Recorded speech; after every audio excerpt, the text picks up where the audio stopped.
I'm eyewitness investigator David Hammer. Since 2018, I've been reporting on the Catholic Church's child sex abuse scandal. I've teamed with our reporting partner Ramon Vargas to produce dozens of stories in a series we call Losing Faith. Now we have a new 4-part series about a child molesting deacon, including police interviews and secret recordings that shed new light on what Archbishop Gregory Aymond knew and when he knew it. Back in the year 2000, before John Young became a Jefferson Parish councilman and later president of Louisiana's biggest parish, he was just a dad who wouldn't let his sons get an Xbox video game system. Because he wanted us to do more, constructive things. That's when a successful lawyer who lived down the street stepped in. V.M. Wheeler bought an Xbox for John Young III and his younger brother, Mac McCall. He said we could only play it at his house. So he gave us keys to his house, and he would let us go there when he wasn't there. Mac was just 10 or 11 years old at the time. He eventually started to ask us to sleep over. Wheeler lived on Hector Avenue in Old Metairie, just 6 doors down from the Youngs. And the more Mac hung out with him, the bolder Wheeler got. There was heavy petting in the shower, touching, and then I'd go and lay in bed, and then I'd wake up and he'd be performing oral sex. I mean, he would grab me and he would hurt me sometimes, so he was bullying me in that way, physically. So he was scaring me that if I would go forward, he would do something to me. But his older brother Johnny wasn't as easily intimidated. As soon as he got back from a ski trip to Utah with Wheeler in 2002, Johnny told his mom that Wheeler had made him sleep in the same bed with him. His mom, Mary Lou McCall, was a prominent Catholic TV host at the time, filming a documentary with retired Archbishop Philip Hannon. In this recorded interview with Jefferson Parish Sheriff's detectives, she says she immediately reported the incident to Hannon and the head of the deacon training program, Jim Swiler. He's talking about becoming a deacon for this Archdiocese, and if you all make him a deacon and he ends up abusing any child, and now that you've heard my story, this is like a warning, then it's on you. Hannon died in 2011. Swiler died in 2016. Church law required them to record the complaint, but years later, current Archbishop Gregory Aymond would insist that a complaint was never made. And in June 2018, Aymond ordained V.M. Wheeler a deacon. Mary Lou McCall told police she confronted Aymond about it. And I said, there should be a record, and Archbishop, if there isn't a record, here's where you're going to be in trouble.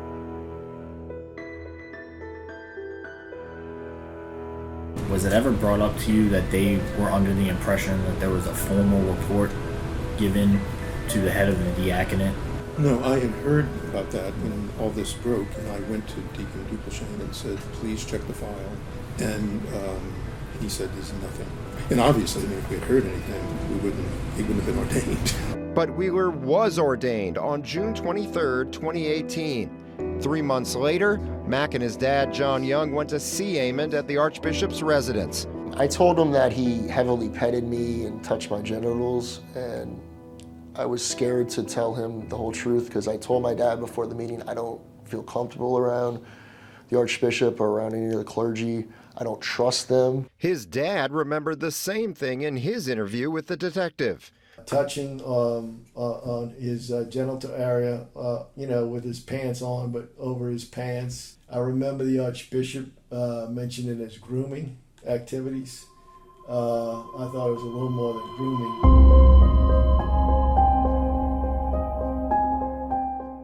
Not only did he say there was no sexual activity, abuse, but it was also very clear that neither he nor his dad wanted to participate in any kind of investigation. Again, Jefferson Parish Sheriff's detectives pressed Aymond about how he responded to Mac's 2018 complaint. Do you feel he was being sincere in what he was telling you? Yes. However, now, the story's changed 3 times. And that's a fact, as you all well know. So I'm not saying I don't believe him, but I also want to say respectfully that his past in terms of drugs and alcohol and being in a psychiatric hospital and all, which I didn't know at the time, I think that plays into it. Mac says raising his history of drug abuse was a low blow. So a lot of victims and a lot of survivors have drug issues because they're trying to self-medicate because they were abused. It's like attacking somebody and then blaming them for the injury. Less than 2 months after Mac and his dad met with Aymond, the Archbishop put out a list of more than 50 clergy credibly accused of sexual abuse. He did not include Wheeler on the list.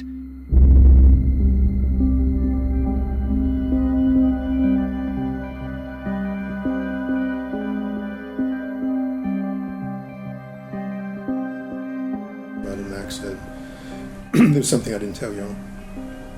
And that's when he said that they were in the shower together and that there was oral sex. Archbishop Aymond suspended Wheeler from ministry in August 2020. The Jefferson Parish Sheriff's Office arrested Wheeler in March 2021. He pled guilty to indecent behavior with a juvenile in December 2022. He died this past April while serving 5 years probation. But Aymond just added him to the credibly accused list 2 weeks ago. So why did it take so long? We'll tell you the church's shifting explanations for that tomorrow. David Hammer, Eyewitness News.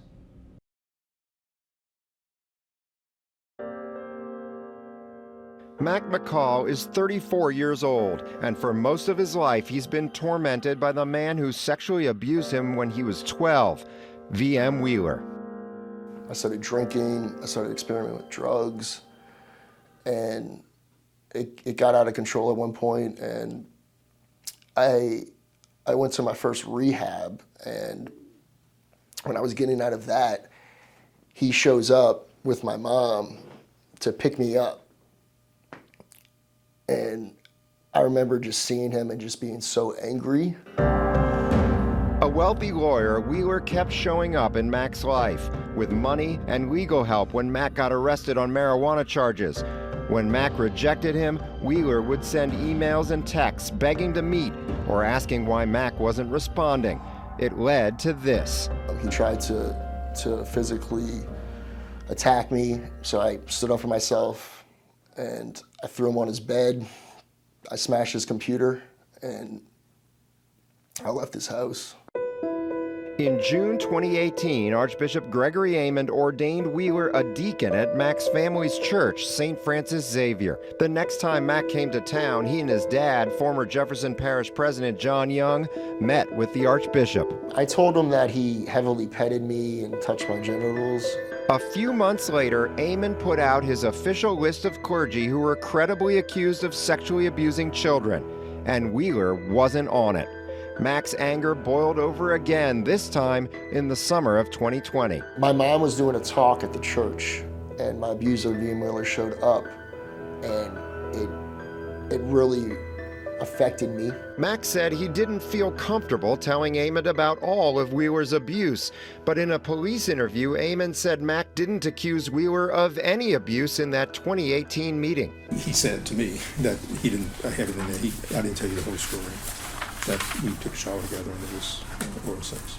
Archbishop Aymond suspended Wheeler from ministry in August 2020. Wheeler was arrested in March 2021 on suspicion of sexual battery and indecent behavior with a juvenile based on Mac's complaint. Wheeler pled guilty to the indecent behavior charge in December 2022. And that's when Mac went back to the Archdiocese offices and asked to see the Archbishop. He recorded audio of his visit and shared it with us. What is it regarding? It's regarding, I'm seeing if he's putting Deacon Wheeler on the convicted pedophile list. We don't act until final criminal proceedings are done. I know he's pled guilty, but I don't have verification that it's all finished. It's definitely That's my finished understanding. on the criminal side. Definitely. So you have a closed case? Yep, you admitted it, it's closed.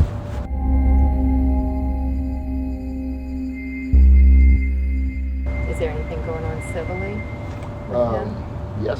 Mack had sued Wheeler in civil court seeking damages for the abuse. He did not sue the church, but Zerang still cited the lawsuit as reason to keep Wheeler off the list. So is there a reason why it hasn't happened? Because we don't interfere with ongoing civil or criminal litigation. Whenever that's going on, we take a step back. You're saying once the civil's done, it'll happen? Yeah, we'll talk again then.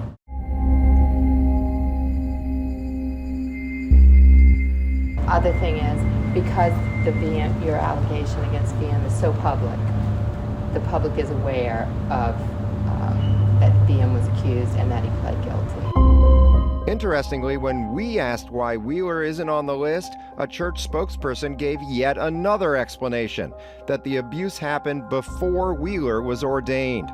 But look at the church's official list. The second name on there, Paul Calamari, is listed for abuse in the 1970s, prior to his ordination as a priest in 1980. To Mack, it's just more proof that the cover-up continues. They can't even do something as simple as put somebody on the list who admitted it. In April, Wheeler died of cancer. His estate settled the civil case with Mack last month. And 2 weeks ago, Aymond made Wheeler the 78th area clergyman on the church's official list of abusers. David Hammer, Eyewitness News. The Archdiocese sent a statement saying it added Wheeler to the list, quote, after both a canonical question of procedure was addressed and all criminal and civil litigation against him and his estate was resolved. We should note that Aymond has added at least 2 other clergymen to the list while criminal or civil litigation was pending against them. In 2020, former Jefferson Parish President John Young and his son Mac McCall met with Archbishop Gregory Aymond. That's when Mac told Aymond that Metairie deacon V.M. Wheeler sexually abused him when he was just 12 years old. Heavy petting in the shower, touching, and then I'd go and lay in bed, and then I'd wake up and he'd be performing oral sex. Aymond suspended Wheeler from ministry. Then Aymond publicly announced that he had received an allegation of child sexual abuse. Under church law, the public should never have learned Mac's identity, but soon his father started hearing from some powerful friends about the abuse. You know, certain people were trying to help Wheeler get back into, trying to talk to put pressure on the Archbishop to get Wheeler reinstated as a deacon. Young said he got a phone call from former Harahan Mayor Vinnie Mosca offering legal advice. Probably would be in the best interest of the family to resolve it on a civil basis as opposed to a criminal basis. Young said he called longtime political supporter Frank Stewart to wish him happy birthday. Instead, he said he got an earful about his son's allegations. He said, I'd like to talk to you. I can't talk to you right now, but I'm real disappointed about this Wheeler thing. And I said, well, Frank, that's my son. I mean, what do you want me to say? But apparently he had been shown some things. Now, what they were, I don't know.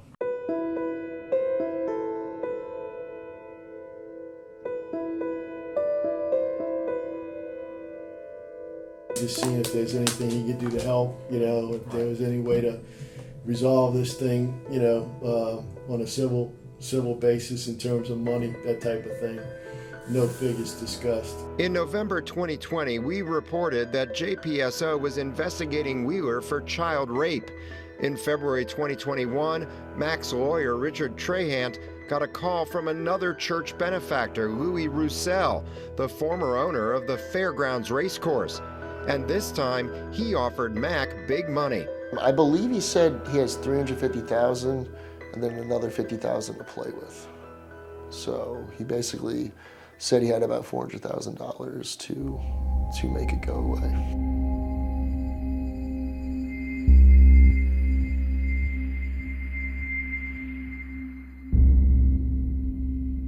We give you Mr. Kingston's number. You can call him. It seems like Mr. Wheeler was offering money to have McCall stop cooperating with the police, and that bothered me, and I think it bothered you. It bothered me tremendously. I didn't sleep last night. Yeah. I don't want to be involved with it. It's illegal to offer someone money to stop cooperating with police. Kingston declined to comment, but we spoke to Roussel. He said they were just trying to settle a civil lawsuit, not trying to stop Mac from cooperating with police. But there was no instruction from my client, Mr. Kingston, that was a prerequisite of the settlement. One problem, though. There was no civil lawsuit filed at that time, so that wouldn't make sense. In his phone call with Trahant, Roussel acknowledges he had already talked with Archbishop Gregory Aymond about the case. Called the Archbishop and said what the problem is. He had, with Mr. Really, he said they had received a complaint of some improper behavior, and that was it. So, how did Roussel, Kingston, and others know that Mac was Wheeler's accuser before he filed a lawsuit or revealed his identity? Aymond sent us a statement denying that he revealed any of that information. He said, quote, "I categorically deny revealing Mac's identity to anyone and have never and will never discuss the identity of an abuse survivor with any third party." Before the case was done, someone revealed a whole lot more than Mac's name, this time to Wheeler's defense team. Yeah, so they dropped off a packet on my lawyer's doorstep of confidential medical records. Records from Mac's stint in drug rehab back in 2010. Definitely using privileged information. To try to keep you quiet. To try to keep me quiet. But Mac persevered. In December 2022, Wheeler pled guilty to indecent behavior with a juvenile. In April, he died of cancer. Last month, Wheeler's estate paid Mac one of the largest abuse settlements in the history of the New Orleans Archdiocese. And earlier this month, Aymond finally added Wheeler to his list of credibly accused clergy. It's hard enough for the general population to accept this is happening, and then you have these elite people stepping in to cover up, to pay off people. It's not right, it's illegal, and it's a huge part of the problem. David Hammer, Eyewitness News.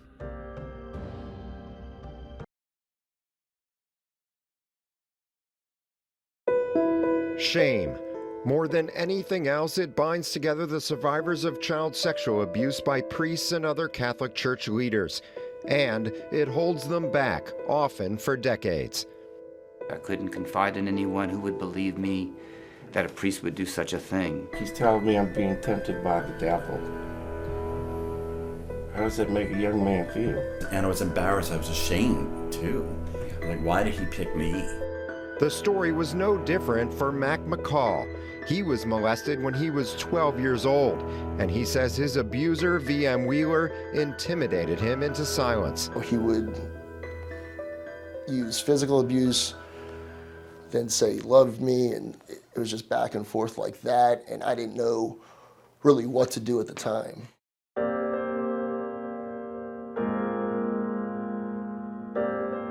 Like, he would send me texts, like, why didn't you text me? Why didn't you, why aren't you answering my text? And you find yourself replaying that trauma. Wheeler was a deep-pocketed lawyer who was training to be a church deacon, and he rose to positions of power in the church. Archbishop Gregory Aymond appointed him to the board that ran the church's health system, Chateau de Notre Dame.